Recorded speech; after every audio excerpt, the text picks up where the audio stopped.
Hello and welcome to Borrow My Belief. This is a place where we are here to inspire you to live from your heart, live from your dreams, and follow your soul. And today I've got Michelle, and I was asking Michelle how to introduce her because she's got so many things that she does. So she's a multi-business entrepreneur, and I really am excited about what we're going to talk about. No idea where it's going to go. I've got a feeling that at the end of this, I'm going to ask her to become a guest again because I think we could probably talk for hours and hours and hours. So, Michelle, welcome. It's really good to have you here. I'm actually really Oh, thank you. excited. Yeah. So, It's do great to you, be invited along. And as you said, there's so many different avenues to chat around. So that's exciting. yeah, because you were deciding which, I've just seen a few backgrounds and you were deciding which one to put up because you really, I mean, I don't know how long I've known you, maybe a year, and I would describe what I know of you as someone who can take something and make something of it really quite quickly. Just to explain to the viewers, we're in the same group of people learning about property. I've been there longer than you, and you've done so much more than me, and you're a force to be reckoned with. Do you want to explain what it is that your passion is, Michelle, and what drives you? Passion's a strange one. I guess it's changed, it's evolved. So a few years ago, I connected in with wanting to create a better life for me and my family. But to do that, I wanted to be of service to help other people have a better life too. And that had for a while been in a non-profit area. But I decided I was getting poor. They were starting to develop and become richer than me, and I was running into debt. So I very quickly changed that to into the coaching business. But it is for me about helping businesses, and that theme of helping businesses, helping people is throughout the companies that we have, whether that be helping people be more financially free, helping them build stronger businesses, helping the planet, or just connecting them with who they are. There's so many different ways it happens, but there's a golden thread of connection and caring for people. Yeah, that is very heart-led. It's very service Yeah. orientated, but I can see whenever I speak to you or see you that you definitely do have fulfillment in what you do. Yeah, I love it. It's a real, certainly the coaching side, like I get so much more joy of someone else achieving success than I do of achieving it for me. I think it's that piece around I see somebody's potential and I believe in them. And it's interesting the name of your podcast. For me, it's that borrow my belief until you're ready to believe in yourself is a key part of my conversation with people. Like, I know you can do it, but until you know you can do it, you won't be fully fulfilled. And in the meantime, take my belief in you because you respect me and trust my judgment. And it's, it's so incredible in the moment when they light up and realize they actually can. Oh, it's incredible. I mean, I'm with you on that because I obviously we're different types of mentors, but Yeah. I've got one particular client at the moment, and I feel like a mother. I'm like cheering her on. It's absolutely amazing, and like you've just said, I get so much joy. But I was Yeah. thinking there, you started off non-profit and you weren't involving yourself, and really like thinking about that. That's kind of a self-sacrificing service, isn't it? But Yeah. when you when I first moved to Glastonbury 3 years ago, I live in Glastonbury now, I would give everything away for free and I completely depleted myself. Is that what happened with you? Kind of. So I was volunteering for a non-profit because I really wanted to build connection in the community where I was living, and I wasn't completely satisfied doing the corporate work. And it just meant I started to build foundations, and I was getting to the point where I looked forward to my voluntary work more than my day job. So I went and spoke to the board of the non-profit, and I joined them as an ops director full time and gave up my job. But I took a massive sacrifice in income because I felt like had more of a purpose and I was going to help change other people's lives, and that had more meaning. But very not quickly, I was with them for 4 years, but towards the end of that period, I'd used savings, I was earning less than my bills, and I'd done that for the 4 years. Like I'd put myself under a bit of financial pressure because I wanted to feel connected and feel like I was doing good things. And I guess where I am now is I can do far more good in the world when I have the means to support myself and my family. And the more wealth I have, the more impact I can create. And it's actually selfish of me not to go out there and earn money and to be present in the world because I'm limiting how much good I could do. I resonate with that on so many levels, and I've written some notes because I want to unpick a little bit of that. Yeah. So my story is not that dissimilar to yours, but different. So I was Mhm. working in a sales job and I was earning a lot of money. It was a commission job. And I actually loved that job. And towards the end, though, it wasn't fulfilling me anymore. There was Yeah. something amiss. I think what had happened with me is I'd grown as a person and I'd outgrown the job. The job was great, but I'd outgrown that for my purpose. And so I then I did a massive jump from the corporate world right over to the spiritual world. And then I found myself in this spiritual world where nobody believed in making money and money was kind of taboo. And I found it really Uh-huh. strange. And I hung around in that world for a while. And like you, I ended up using my savings and lots of different things. And eventually I actually went back to the working world to give myself a little bit of respite so I could kind of work out how I could balance the two.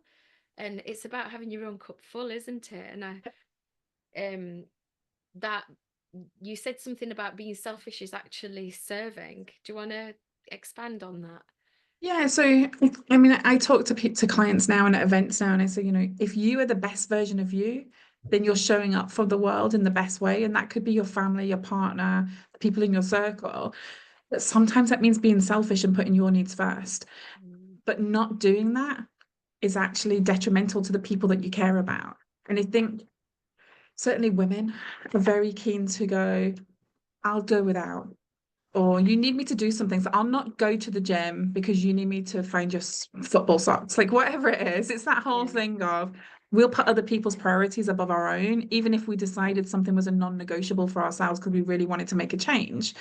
If someone else puts something on us, that becomes more important to us unless we're very self-aware and we've done the work on ourselves to realize we have to put ourselves first because we are the most important in our person in our lives. Because if we're not serving and showing up for the people we love in the right way. Took me a long time to get that one, Michelle. I think you're right, as women, we are it's a conditioning, and we do that word selfish. Even when you say it, I'm like, oh, selfish, but Yeah. it's not a bad word. And my daughter is very empowered, Yeah. and she watched me be what you've just said, put everybody else before me, put everyone else before me. And one day she actually turned around to me and said, do you know what, Mum? If you're putting me before you, you're not actually helping me. And I mean, she's young and she Wow. turned around and said that. And I've had a very ongoing journey with that. And lots of people have labeled it people pleasing. And it is a deep journey. And you said about being self-aware there. The self-awareness is in where is that coming from? And it's going to be Yeah. different for everybody. For me, it was from, I mean, most people it's from childhood, but for me, like I had to really dig deep to find out what was running that people pleasing within my system. Yeah, I think it is a journey, and too many of us just go through life accepting whatever is the way it is. And for me, getting into my early 40s, I sat and I'm actually writing about this for a chapter in a book at the moment. I sat there and I was like, I'm kind of lost. Like, how do I get to 40 something? Don't really know what I want to do for a career. Love my husband. That was fine, thankfully. So that wasn't an issue. But, I was in that space of like, who am I and what do I want to do? And what do I want to achieve? And why am I just coasting and floating through the direction that life's taking me on? And it's a really hard thing to ask yourself. And more so, it's a really hard thing to take action against when you realize you've been living other people's lives. Yeah. Same happened with me. And um I think it's a lot of women. I'm 55 and I seem to attract as my coaching clients people who are kind of menopausal age, perimenopausal. My next book's going to be about my experience with that actually. Um, and when you get to that age and looking and going, how did I get here? And you're right, it's a lot of self-awareness, looking at yourself, unpicking it. And I was wondering, you're a business coach. Uh-huh. My coach isn't, my coaching isn't business, but I end up coaching business. And I was wondering, when you do the business coaching, do you touch all this as like the Yeah, underlying parts as well? absolutely. So for me, it's owner first, I guess, is the way that, because it's normally a company that's grown with an owner still in it that I work with. It's very rare I would work with a corporate unless it was a workshop. So whether they're doing 500,000 or 10 million, it's normally an owner-led business that I would engage with. And if they're not okay, their business isn't okay. And quite often I'll say to them, like, what is it you want to be spending your time doing? What was the reason you started your business? Where are you now on that journey? And normally when they come out and reach out to you, there's either a financial issue, there's an opportunity that's scaring them or feels out of their reach, or there's something happening that makes them feel uneasy and they don't know why. And we need to unpick what's happening. But most of the time it starts with them, where they are mentally in themselves and what they need to overcome and think about and work on to be able to be the best leader in their business, to take it to the next step or downsize it or whatever it is they want to do. They need to understand who they are and what they want. And then we can map a business around that. Yeah. Do you know, Michelle, I did business coaching with dentists for 15 years. And I came across, we used to work with their software. Uh-huh. And I used to sit in on calls of this is what you need to do for your business. And there was business planning and everything. And one of the reasons I was sent down the avenue of mentoring and learning how to become a coach was because what I noticed, you're so right, what I noticed in them 15 years was it doesn't matter how this I was working for someone else, it doesn't matter how much business coaching we do, this business is never going to change until we work with the person who's Yep. running the business. And that is exactly why I decided to go and work on the person, to go and learn how to work with the person. And now I'm an entrepreneur. Oh my God, I think it's the best spiritual journey I've ever been on, the best growth journey I've ever been on. And I'm more aware of it now from a first person Yeah. basis. And I'm sure you are, because you we talked about your businesses before we came on here, right? You've got Mhm. your green tech business, you've got your Yeah. property business, which is how we met. I'm going to unpick a Mhm. bit of that as well. And then you've got your mentoring business. Would you say that there's kind of the similar things that flow through them all? I I guess, I mean, obviously me being in them is part of it, but for me, the coaching business was my first love and it'll be my last love. And Yeah. I think that that's, the other things I do, they bring me some joy. They definitely bring me money. They are helping me create the life I want for my family. But the piece that will always shine bright for me and that will light me up is the coaching business. And I am able to look at the other companies and say, okay, in the green tech utility business, we're doing good work that helps. Um, Businesses reduce costs. It helps businesses be more green, more efficient. It's good for the planet. So it feels like I'm serving the purpose of supporting people by putting it in that mindset for myself. And then on the property side, we're generating wealth for ourselves, employment and opportunities for other people, but we're also working with private investors and we're helping them generate wealth and financial freedom. So the things that are important to me around helping others, creating freedom, creating balance, helping you achieve your goals and dreams, I am able to adapt in my own mind how I'm doing that in these other ways. And if I didn't feel like it was aligned, probably wouldn't do it because just the money wouldn't be enough. The same with me, actually. You're very service orientated, and it's that fulfillment. I can see it coming Yeah. through you. So, what would you say is as an entrepreneur yourself, because you're so Mhm. successful? I mean, I listen in I my have mind, moments. you probably don't feel it. I listen to things that you've done when we go to the same meetings and Yeah. think, gosh, that's incredible. And your brother as well. I had the pleasure of meeting your brother. What would you say was the biggest challenge that you've had, that because as I've already touched on, as an entrepreneur, it's always about when you want to reach that next level, it's always without fail. I'm sure you'll agree with this. You can disagree if you want. It's always about you. To reach the next level, it's never about what you're doing. Because what you're doing always ends up being simple in the end. Yeah. It's about you and your growth, and the business will only grow with you, right? What would you say has been your biggest challenge? Quite a few. Interestingly, my own mindset coach recently that worked with me initially, I'm not working with him at the moment, I worked with him for 3 years. He came and spoke at an event recently with me, and because I'd asked him to come and speak. And he said, Michelle, it's just the beginning still. Like, I see so much for you in the future. It's still just the beginning. Like, you've done incredible in the 4 years I've known you, three of which I've had a company. But he's like, it's nothing to where you're going. And that's super exciting, but it's also a little bit fearful because I feel the pace at which I've grown over the last 3 years, and the pace sometimes feels overwhelming. But it's that piece of I'm dissatisfied with being not ordinary, and I'm inquisitive about how to be extraordinary. And it's like, how can I learn more? How can I do more? How can I be better at serving others, serving myself? And who am I becoming to be the person that will have multiple seven-figure businesses? Who does that person need to be? Do you know what, Michelle? I agree with your mentor, by the way. So this is really interesting because as a mentor myself, I believe in having a mentor Yeah, because, well, I'll give you an example with me. When I wrote my book last year, I've been trying to write it for 3 years and I knew it wasn't getting over the line. So I took on a mentor and she coached me through writing. I wrote the book, but she coached me yeah, through it and then she helped me publish it.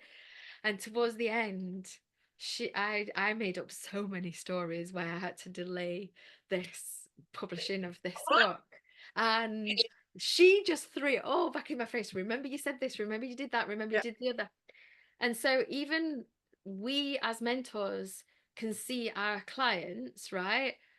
But we still have unconscious things ourselves. I think it's so important to walk the talk ourselves. It doesn't matter what level you're at, that you're always going to have unconscious things that somebody's going to help you with, right? Absolutely. And I think because I have the different companies, I have different people for different things. Yeah. So we have the same property person, and that's great for that space. I have a mindset coach I worked with, and then when I finished with him after 3 years, I moved on to a higher intuition coach because I wanted to really dig into that as a higher faculty. I'm just coming towards the end of that, and I'm looking at what would I want to do this year. Mm. And I have someone that coaches me specifically around business elements, who's very high finance, who predominantly works on our green tech business, but actually I can ask him anything. And I think having specialist coaches can work, but just as important is having someone who's going to hold you accountable. Yeah. If they're not going to hold you accountable and you're part of a group, it feels nice and it feels warm and fuzzy, and you like to go there to hang out with them. But if they're not driving you and they're not holding you accountable, you're just hanging out with your mates. And it's not necessarily going to give you the change and the direction and the pace you want in that change within your businesses. Yeah, I agree. I think I actually wrote in my book that if you want to be fit, don't go to an unfit doctor. And what I've noticed over time is, I mean, our coach that we've both got Yeah, has actually got a very well-rounded life, hasn't he? He's got a great family. He's got a social life. He's got his health sorted. So he's got a great business. balance. But what I've noticed over time as I've had mentors, I had a mentor who was amazing for spirituality.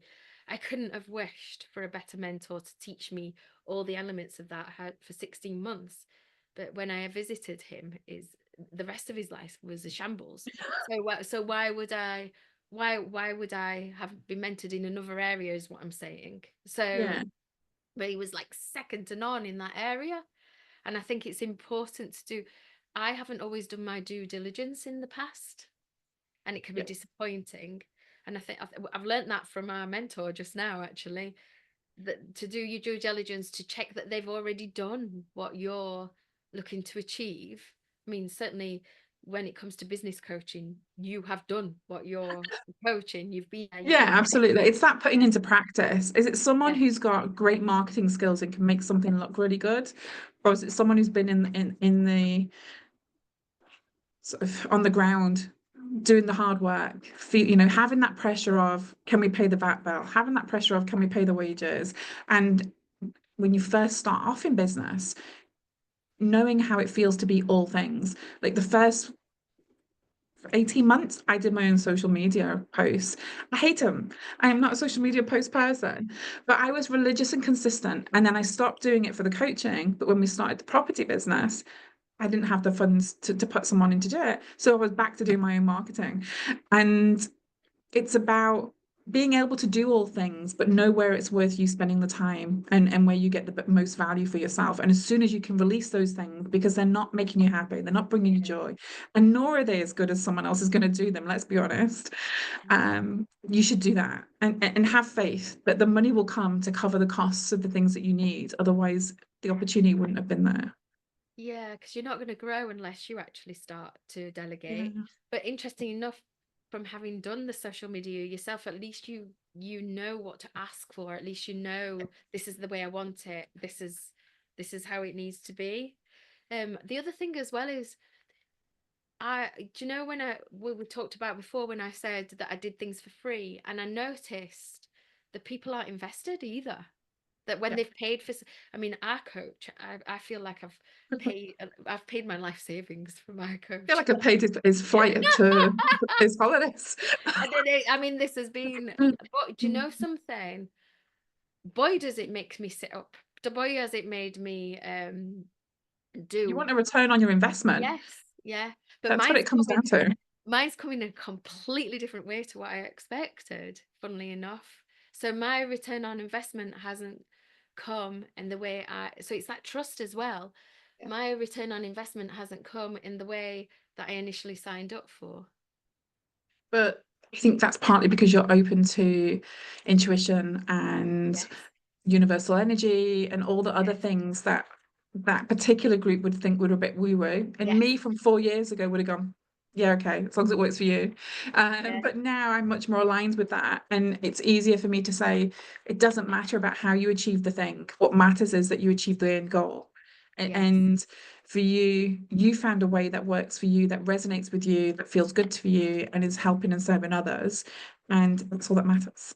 Do you know what my biggest journey was in that mentorship? Because it ends for me at the end of March. My Yeah. biggest journey in that mentorship. So this is what I'm trying to get across. When you sign up for something, be open. Because I signed up to create a six-figure mentorship, six-figure property business. And Uh-huh. at the end of what will be almost 2 years, I've grown my mentorship business, and I haven't even invested in one property yet, except for I've got an incredible property journey. But when I actually, I mean, I believe in manifestation and Yeah. spirituality, and thankfully, thank God, there's science now backing all this up with quantum physics and everything. But when I look back, the whole journey has been absolutely perfect. Yet at the time, I'm thinking, why aren't I doing what everybody else is doing? Why aren't they my actions? But I can see now how our mentor has gifted me. So we went to the office a lot, and he Yeah. puts on events, and I went to everything, has gifted me so much that I needed for my journey. It's that piece of you take on board whatever's giving to you, and then you apply the things that resonate for you, and the things that are no longer working for you and the person you are in that moment, you won't take them on. And that's fine. There's no right way to a path of success. And for you, if property ends up being something you do in a different way, but it allows you to feel the joy of the thing you're here to be and do, and all the learning around marketing and personal development and personal growth is still relevant because you are a better person having gone on that journey and had that investment. And the network of people. And the biggest thing for me as well was self-trust. And I see it so I don't know if you come across this a lot, that it seems to be a really quiet piece. I spend time with my clients. This is the biggest thing. They ask me what should you do? Then it's about, no, let's look at what's right for you. The self-trust element is massive, isn't it? Yeah. And there's nothing better for us in our coaching space to have that calmness. Like I feel most of the time, or there's been moments recently where I felt a bit harassed. Most of the time I feel really calm because I know whatever comes at me, I'm going to have what I need within me to deal with it. And I might have a few minutes where a frustration happens because you automatically drop into your normal reaction when something that doesn't gone your way. But that only lasts for very short periods of time. And the thing that tips you into that space becomes much bigger. So the stuff that would have bothered me 2 years ago doesn't really bother me now. Because it's irrelevant and I'm a different person. I'm so used to that level that that's just everyday noise. And it's trusting in yourself to know that you've got it. Whatever it is, you're going to be okay. And that you've just described perfectly that journey of becoming, that Yeah, there is no such thing. I don't think there's any such thing as a problem, only an opportunity, something to grow yeah, from. And again, we're going to mention our mentor again. I remember one of the first things that I heard him say on stage is, your problems will grow with you. As you get more successful, your problems will get to the size of your more success. absolutely. And I It think there's a really good is quote. true. There's a really good thing for that. So our very first property 2 years ago, actually was talking about it recently with somebody. It's like, um, we were raising some funds and the way we were doing it meant we needed some money. And I was like, okay, it's Monday. And I was on a call with somebody and I was like, I need 100,000 by Friday. And they were like, okay, well, it'll come. You know, it'll come. It'll be fine. And by the Thursday, we had the money and it was all fine. But it was that piece of now. I'm like, the conversation is, oh, I need like 500,000 or I need a million. Like the conversation in 2 years has gone from like 50,000, 100,000 to hundreds of thousands. And it's because the projects we're doing, the work we're doing has moved. And that means that you need more to do it, but equally the potential return is greater. But it's that trust in yourself that whatever it is, you can still deliver it. And it takes confidence and understanding how things work to know that that's the true. And that calmness that comes with that self-assured feeling, it's kind of magical and it ripples out to other people around you when they're having a panic because then not everybody in your circle will have been on the journey you've been on. Yeah. It's really is. I'm listening to you there. It's so interesting because when you set out on that journey 2 years ago, right, Uh-huh. you cannot know how you will feel now.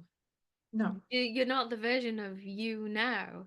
So you probably could not comprehend that you would be asking for, you probably had a period of time, maybe when you were working for your non-profit organization, Yeah. where you couldn't have even contemplated that you would be getting 500,000 from other people Yeah. to invest in a property that was your project. Because, Absolutely. and there'll be lots of people. So my podcast goes out on a Sunday evening on purpose, and the reason I put it out on a Sunday evening is for that person who, I'm not saying, it can be any dream. It can be anything from, I want to run my first 5K. It doesn't Yeah. have to be, I'm going to give up my job and jump off a cliff and go to outer Mongolia. It's someone who's dreaming of something that they can do that they feel is impossible. It can be so many different things for so many Yeah. people. But the reason I put it out on a Sunday night with these kind of stories is to show people that what you think is impossible, if you've got it as a dream, if it's somewhere in your vicinity and you've been pondering about it and you wish you could do it, it's possible because somebody else has done it. And time again, I've followed my heart, thought, God, I'm never going to be able to do that. And then you look back and go, actually, I did it. Yeah, it's normally the story we tell ourselves is far worse than the reality, and I was laughing when you were saying like we don't all tell them to leave their jobs. I literally resigned from my job, and then I ended up on garden leave for a few months because of the notice period. But like that first month, I didn't have a client, hadn't been able to tell anyone I was going to go and launch my own business because of my covenants. Um, and it was the first April, and I was like, yep, don't know how we're paying the mortgage this month. Like, it was literally, someone will say to me, you didn't just burn the bridge, you set fire to the ships and you basically scorched the earth. And I was like, but it wasn't my intention. But sometimes when you have a way back, you can't face the challenges of moving forward. And I think we tell ourselves we can't do so many things based on the limitations of other people rather than on the passion and desire we have within ourselves. And you absolutely can achieve everything that you set your mind to. 4 years ago, I was earning less than 40,000 and I was broke. And, now multiple businesses at 6 and 7 figures. So it is possible, but you first need to decide what it is you want, and then you need to get going and go after it. We're not that different, Michelle. I've done it twice. And talk about burn my bridges. And ha, it's really, I mean, I'm not suggesting everybody does this No, because I don't normally recommend it. because Especially if you've got a lot of responsibilities, I wouldn't we're all recommend we're it. all we're all different, right? And the first time I left my first job, I absolutely crashed and burned. And I did get clients and I did service those the clients, but I ended up back in the working world. I just if I mean, I left a 25-year relationship, marriage. I left a home I'd been in, which was my dream home, that was 10 years. I left a job I'd been in for 15 years, and I'd reached a point of 7 figures in, well, 6 figure. Oh God, I can't even get my brain to it. In that job, I left everything. And in that Maslow's law, there was no safety. I didn't Yeah, have a home. I ended up it's without too much. 3 times, and I really crashed in bed. But I don't regret that, right? But that was my learning curve. Um, but it sounds like we're not that different. And you're right about the calm, because what's happened, mine's been a 6-year journey, and what's happened for me is I've got calmer and calmer. And that spiritual coach that I spoke about, he was so freaking good. If I asked him anything, if I had a meltdown, if I couldn't function, if I couldn't get out of bed all day, he would only answer two things: presence and breath. Presence and breath, he kept saying to me, which was a great initiation. But you do get calmer, you do start to realize that this is going to work out. It's always worked out. It's never what's my worst case scenario. And it's funny because when I told you this time I was giving up my job, I don't know if you know this, I retracted my notice afterwards and they wouldn't accept it. So I gave up. I gave So up. universe intervened and went, "What are you doing?" So I gave up my job. I Because I was in Scotland, right? I gave up my job. I was Mhm. looking. I'm actually gonna tell the viewers the story here because it feels Okay. right. So I gave up my job. I'd been looking to buy the place I was in because I was renting at the time. I was back from Mexico, and the person had said they'd sell it to me, and then they changed their mind. I gave up my job, and I was coming down to Glastonbury to be with my daughter and my grandson. And within 2 weeks of me handing my notice in, it was a 3 months notice, they decided to sell the flat again, but now I couldn't get a mortgage because my daughter moved to Mexico and so much happened. So I went back to them and asked them if they would let me retract my notice. I had a complete wobble and they said no. And the rejection was just so freaking painful. Like I'm just being real, all the trauma coming up. Yeah. Show people that even when you're further down your journey, you still go through stuff. But in the end, it worked out perfectly because what happened in the next 4 months, because it was actually 4 or 5 months, my daughter came back from Mexico and we've had 2.5 amazing months together with my grandson. She's going off to Sri Lanka now. If I hadn't have given up that job, I would have never had that precious time with them. I've took coaching clients on since. I've ended up living in an Airbnb where I'm learning all about Airbnbs, and I want a healing home. I don't know if you know that about me. That's where my property journey is going. Okay. Um, so I guess what I'm trying to say is trust is so key. And what happens in that time that is teaching you something always. Because my last podcast guest, I've not put it out yet. At the end of the podcast, she said to me, she's known me since I lived in Mexico, and she said to me, "What is it about you? You never feel fear?" And I just burst out laughing and said, "Oh my gosh, I feel so much fear. It's just that I'm willing to feel the fear." So, and Yeah, it, you're not running away from it because yeah, you've been there. And I yeah, think when you've been there and you've had that resilience, you can welcome it almost because you know what it is. You're like, yeah, okay, I know what that is. Thanks very much for showing up. And just so you know, I'm still moving forward. Like yeah, you recognize the emotion in the moment, but you don't let it paralyze you. yeah. And eventually the fear, although it's there, the voice is smaller. can tell I'm having a podcast with a mentor here because I've spoke about myself. So, I love talking about other people more. so the other thing as well is, yeah, about welcoming it. And then if you have got a mentor, at least you've got someone to go and speak with. I've actually spent the last 6 years building the most incredible, if a network of people. So if I the things that happened in that period since I stopped my job, I kind of did my rounds with my friends and my network, and they all supported me.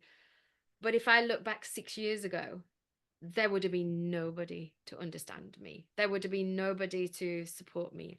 And that's so important as well, isn't it? About the people that you surround yourself with.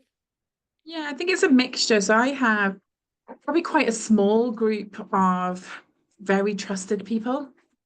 And some of them are family, some of them aren't. And that's probably quite a small group who are, I could phone them up with anything. I could Yeah. phone them up at 1 o'clock in the morning and they'd be like, Michelle's calling, I need to answer the phone. Like those kind of people. I have a much bigger, slightly wider network, and then I have a vast network beyond that, which is more acquaintances. But I think when you are not afraid to be honest, share yourself, but also ask for help. I've never asked an entrepreneur or anybody to help me and been rejected. And I think we are so conditioned to not show weakness, to not show vulnerability, to not ask for help because someone may come in and do something negative towards us or our business, that we limit ourselves by being that person. And I'll ask anyone for anything. And I've always said to my teams, even when in hospitality before, if you can do my job and I don't need to, I've done a great job as a leader. So the more people can do for me within my organizations, the better placed I am to be more strategic and to be able to support them to become better people themselves. Mhm. And it's that piece around asking for help, trusting others, and letting people get on with stuff. Like, I don't need to sit over someone's shoulder to know that they're doing their work. Do you know that that's brought back the times when I was speaking with these dentists? There was a couple of different types. There's the ones that won't let go. Well, there's three. There's the ones that won't let go and their business can't grow because they're working in the business. Yeah. There's the others that micromanage and they won't let their team grow and their team So they leave. but yeah, and then there's well, I'm going to name some different ones and then you can talk about it. Then there's the other ones that they're totally hands off and they used to just go in and do the clinical work and the poor manager needs to speak to them and they're never available and they can't even though the manager makes her own decisions, she needs to speak to the owner so she can do that. Um, there are so many different types that I've come across that they just it's always something about getting out of their own way so that that business can grow and thrive. Yeah. I think as a leader, you put your personal limitations or fears on your team. So Mm. if you think you're not good enough, you won't delegate because you don't want someone else to do something better than you. If you are afraid of being found out, then you keep things close to you because you want people to think that what you do is so incredibly important that they couldn't manage without you. There's all these things around how you are as a person that dictate how you are as a leader. And the best way to know who that is look at your team, look at the people around you. Did you hire carbon copies of yourself so that you could feel important and loved and liked? Or did you hire a diverse team that will challenge your thinking and your behaviors and actually drive your business and you to be better? And startup businesses and young businesses tend to hire friends and family and people who they think they like. And quite often the work I do with companies and the SMEs is around that place where that's not enough anymore. And maybe they've transitioned and they need to look at the team they have, but also what do they need for the future as their business develops. And that's why looking at them as owners and their key characteristics and how they want to spend time and who they are is so critical in the journey. Oh, Michelle, I wish I'd have known you back in them days when I when I was doing that job. Because everything that you're saying there is so spot on. It's about the person. And when I was in that job, we were about the software. Yeah. And it is about the person. They're hiding behind the software in that instance, though. The, Yeah. the system will do it. If you can work the system properly, the system does it all. But it doesn't work. Because what No. we used to do is we supplied everything, but one of the Mhm. components in the dental practice was the software. And I used to sit into the meetings, and they were once a month, and I'd go back the month after, and all the things, all the steps they hadn't done, and it was all down to the actual leader. Yeah. And it would be simple things from they didn't have enough time, but that was just an excuse, or they didn't know how to ask the team and delegate that task that needed to be done, Yeah. because one of the team members, they weren't strong enough in their leadership because the team member was stronger than them. So often I would see the team lead the leader as well. Yeah. 'Cause I think certainly maybe in dental practice, it's probably some of the companies I've worked with Yeah. around you learn how to do a thing. So a dentist, Yeah. if you're a great dentist, clients love you, you do good dental work. That doesn't mean you should own a practice, you know, and Actually, it's really interesting in the dental industry. I mean, it is changing a lot. The young ones coming through are business orientated and whatnot. yeah. But in the dental industry, they've ended up owning a practice by default. Yeah. Yeah, yeah, And that's what happens. And, you yeah, know, it's the same in a smaller business. You know, I'm currently working with a small manufacturing business, and the owner had a passion, an absolute passion for something, and turned it into a business. And it's a multiple six figures, closer to seven-figure business. It's doing okay.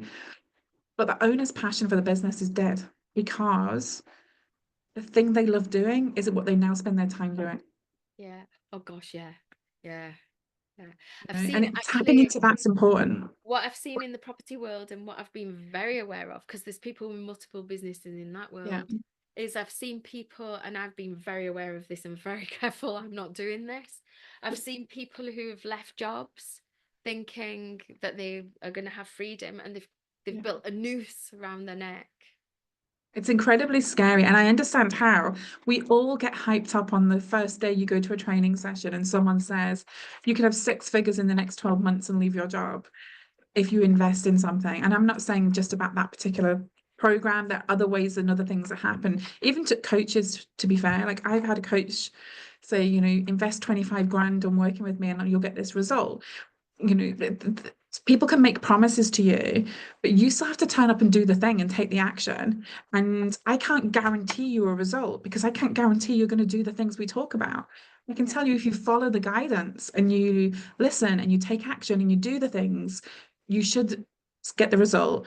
And the result would be more than what it costs to work with me. But I can't dictate what's going to happen in the future because I don't know how you're going to progress. I can just say, this is my journey and what it's meant for me.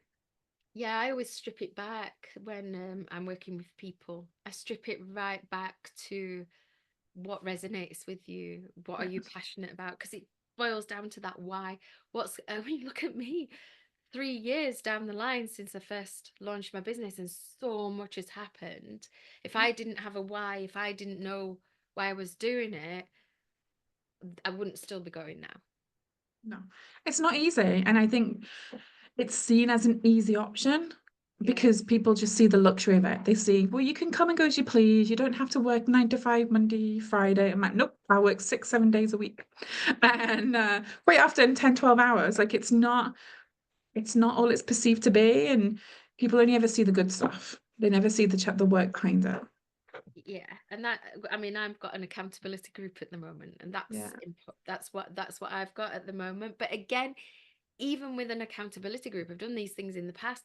It will not happen unless I've got that drive going underneath. It's what's my, I can only way can I can explain it is what's my mission, what drives Mm. me, what am I deeply passionate about. I did a video in a private group earlier on today, and I talked all about you why, and I had my grandson with me, and I explained that, years ago I used to say, once I've got grandchildren, I'm going to make this freedom lifestyle work.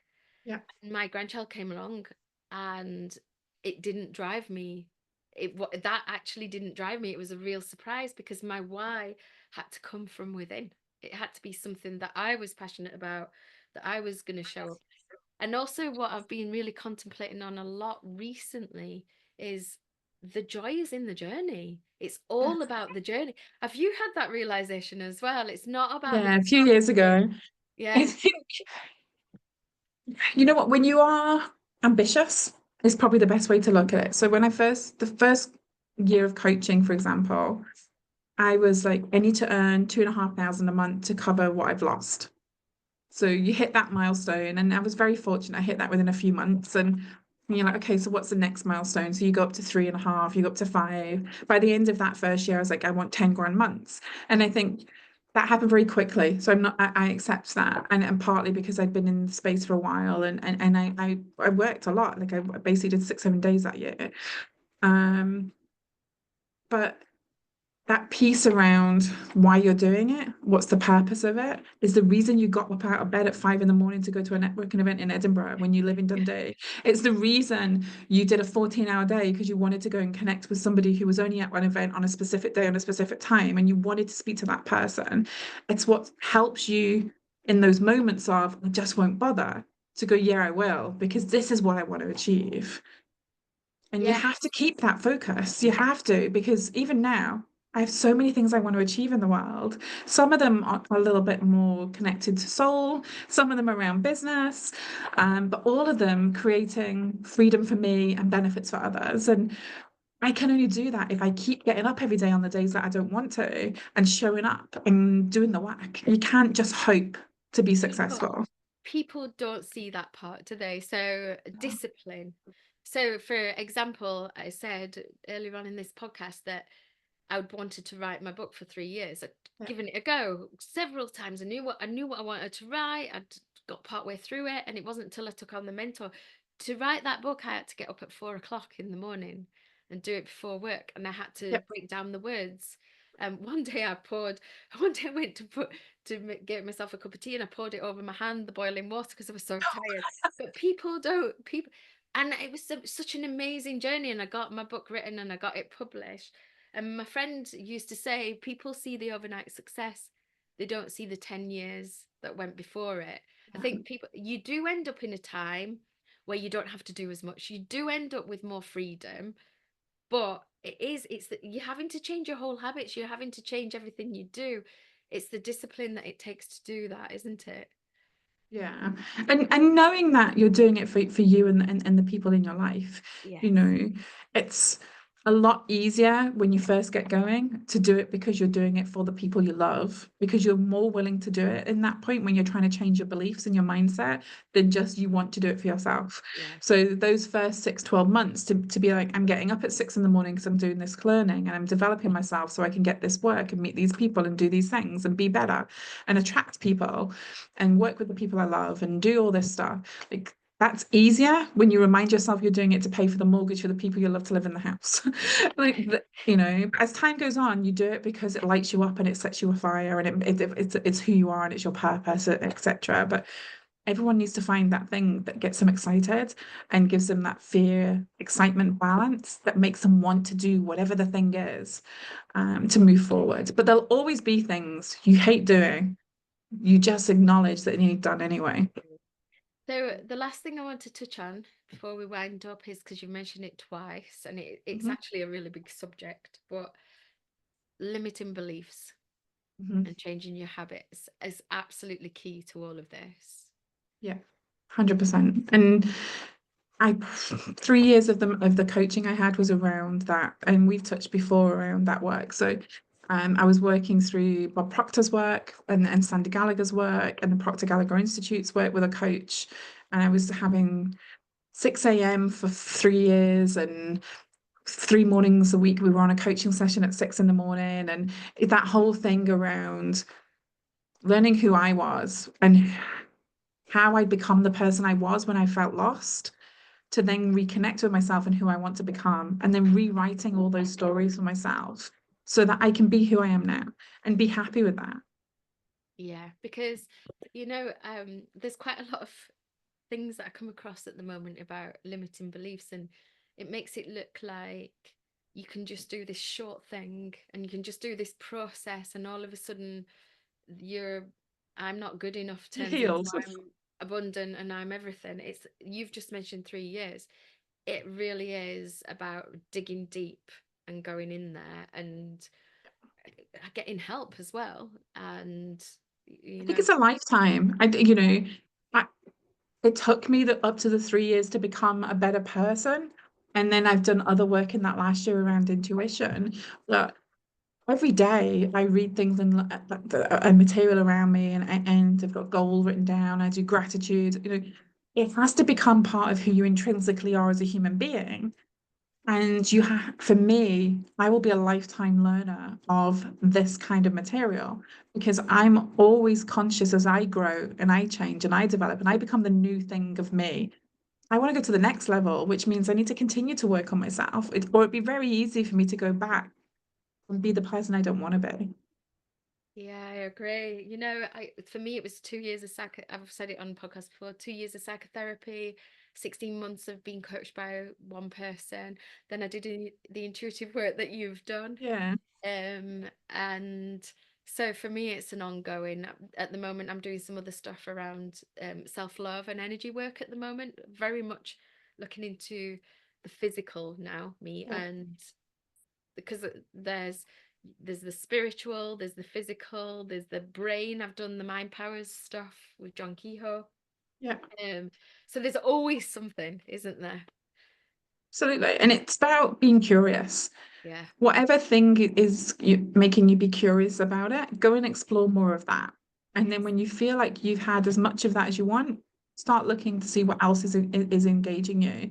You know, I will learn business skills from business skill platforms, but ultimately, there's only so many skills that you need to acquire. It's about the implementation, and that comes from who you are as a person. So, investing in that piece is essential for you to continue to develop yourself and your businesses. Like you said, you are your business. Oh my God, Michelle, I really feel like we're going to do another podcast at some point in the future.